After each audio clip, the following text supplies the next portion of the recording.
Ang ato lesson, ano ko to? The message of the cross. Mensahe sa cross, sumaril ni aton, no?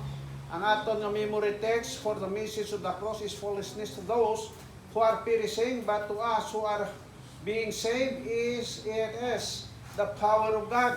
Duha lang punto mga utod dire ang ginhambal sa bilang kasulatan. Duha ka punto kag duha ka tawo, ka klase sa mga tao ang ginhambalan dirin San Pablo kag ang pamangkot diin ta sining duha.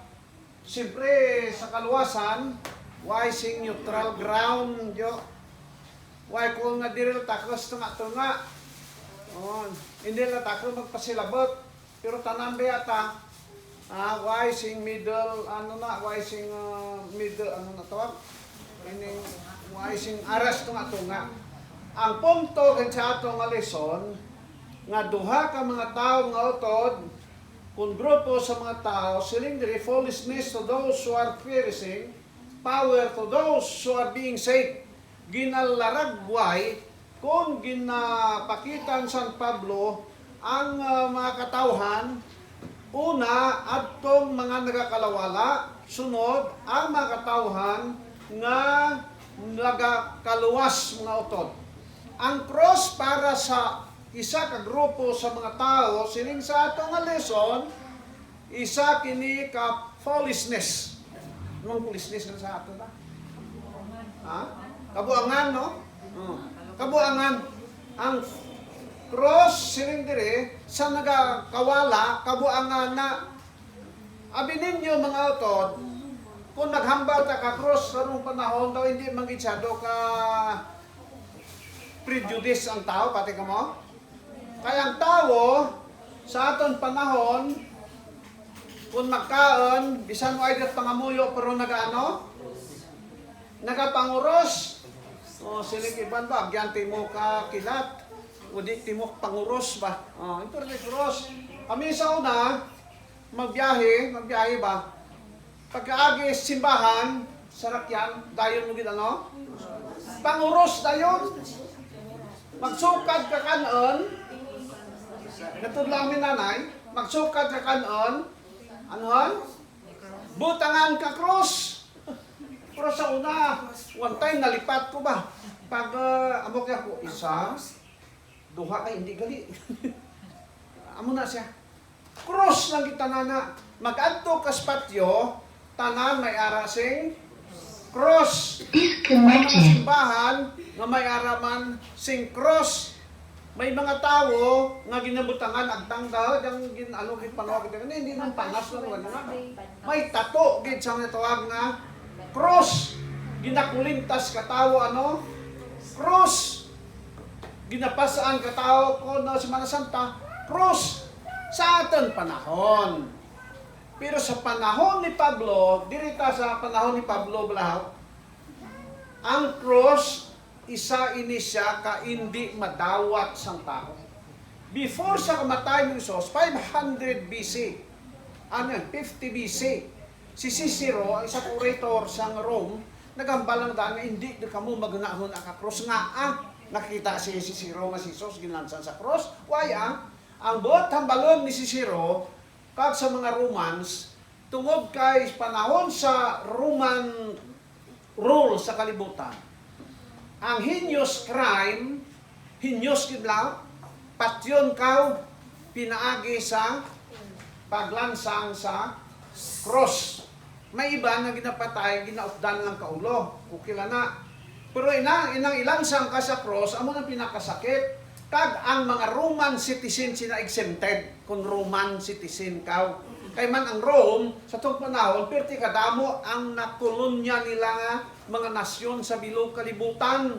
Si kung magsentensya sila sa heinous crime, ilansang na sa cross. Kung ilansang sa cross, hindi ka pa ilansang sa edang tapambik. Ilansang ka dito gid si babaw, rapits dalang. Kung sa kan nas bisya bungtod. Dito sa may ibabaw gid. Tag way kat bayo.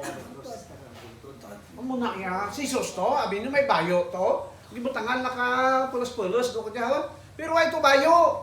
Pinaka magharuya mo na siling ni Cicero, di ba gunana about sa cross. Here comes Paul siyang panahon na. Halin sa panahon ni Cicero nga naghambal siya, padto kay Pablo, mga sobra isa kagatos katuig. Ha?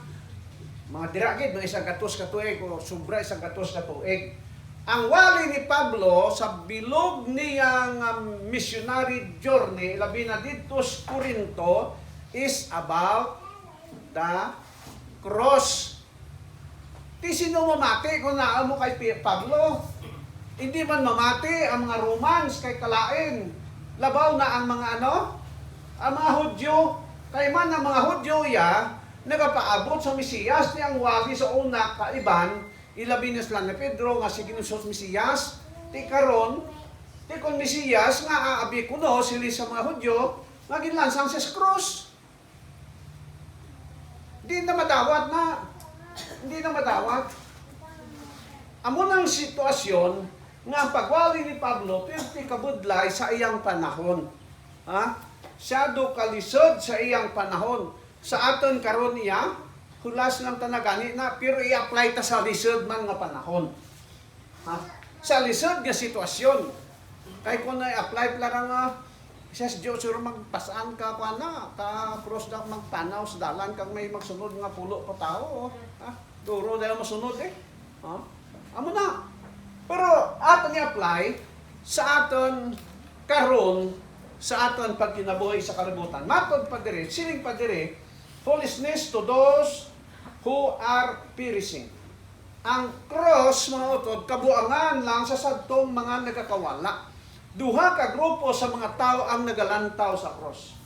Isa, ka grupo, nagakawala. Isa, nagakaluwas. But hambalon, hindi pwede nga sa tunga-tunga. Kao kay man, sa pagbalik sa Ginoo, may maluwas kag hindi maluwas. Why? Ginbutang sa tunga-tunga nga ano ganit kung ko no? Purgatorio. Why? Pili kagid. Maluwas kung hindi maluwas. Siling sa atong lesson, ang cross sa tong hindi maluwas, mga ano kuno siya? Foolishness. Kabuangan. Gasto ka klaway mo. Siling lang kay Pablo. Sino mapati sa imo? Ano makuha ka sa cross? Nga isa hindi maayo nga silot sa tao. Kabuangan para sa ila. Siling sa atong lesson, and as foolish as false message sounded to the pagans, ining para sa mga pagano, kabuangan, kag para sa mga Hudyo, mas sakit pa sa Hudyo.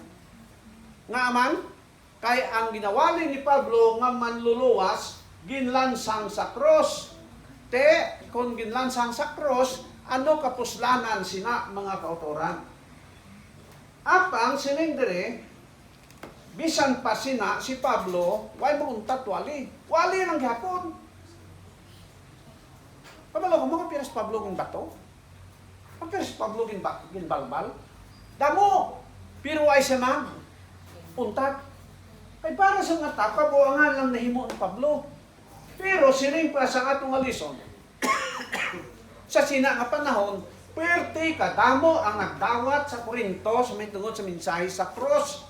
Ay dito si Pablo sa Atenas, sa Athens, nagamit siya sing logic, science, philosophy, gamay lang dala. Sa Corinto siya liwaton nga kuno ang iyang strategy in preaching the message. Cross lang gid. Focus siya sa cross. Amo ginang iya. Kaya ang record na siling sa aton, madamo sing mga nagdawat sa cross. Bisan patuod daw lisod, pero may mga tao gid nga hikuton sa Ginoo ila kasing-kasing kag sila magadawat sa cross nga mo ang kaluwasan sa tao. Para ang punto pagidire, ang cross kabuangan sa mga tao nga nagakawala. Sa aton panahon, tuod ang tao nagadara ka ka-cross, pero nga nagakawala, tungod kaway nila tuo higit ang minsay sa cross. Basta kay nagpasaan na tanda ka cross, okay na. Basta kami aral na kulintas nga cross, okay na. Basta makapanguros lang, okay na na. Kaya ang cross ng silindri, kinahanglan nga makita ang kabaguhan sa tao. Ano po yan? Nagadara ka cross, pero dito siya sa dibek, sa tubaan. Nagadara ka cross, pero dito siya sa diskuhan. Dito sa piryahan. Taya man dito. Yapon, pero gadara ka cross, ha? Nagapati kung ka cross, amo na siya. Dito sa kwan, dito sa may kwan lao, may panahon, may napatay gani, kag sunod, may murto.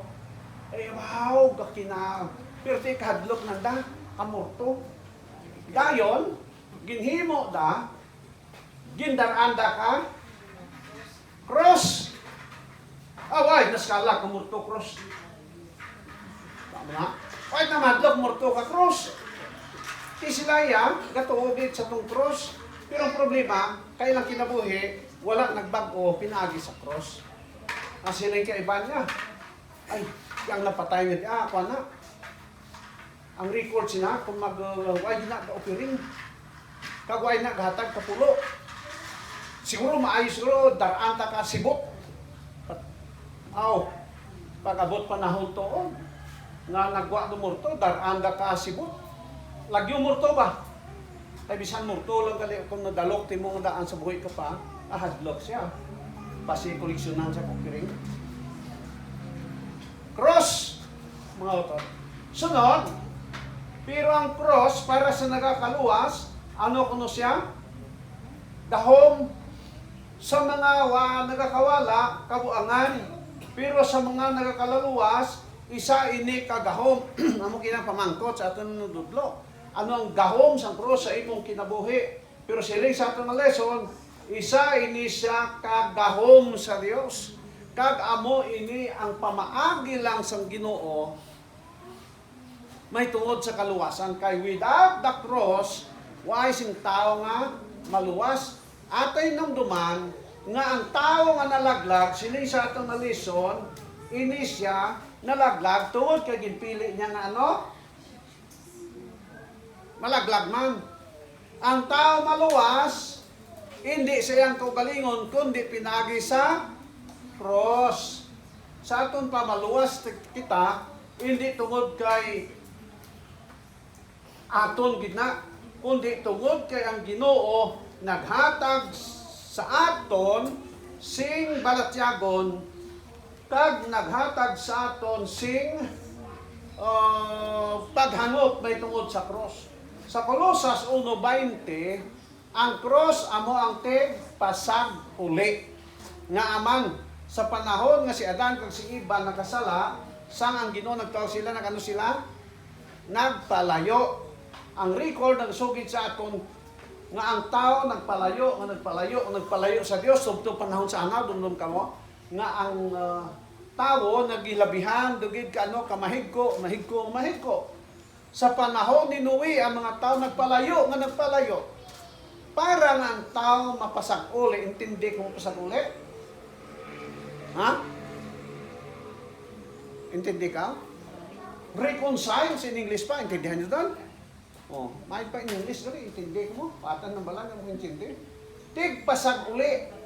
Sa nagbuba nga relasyon sang tao kag sang Dios.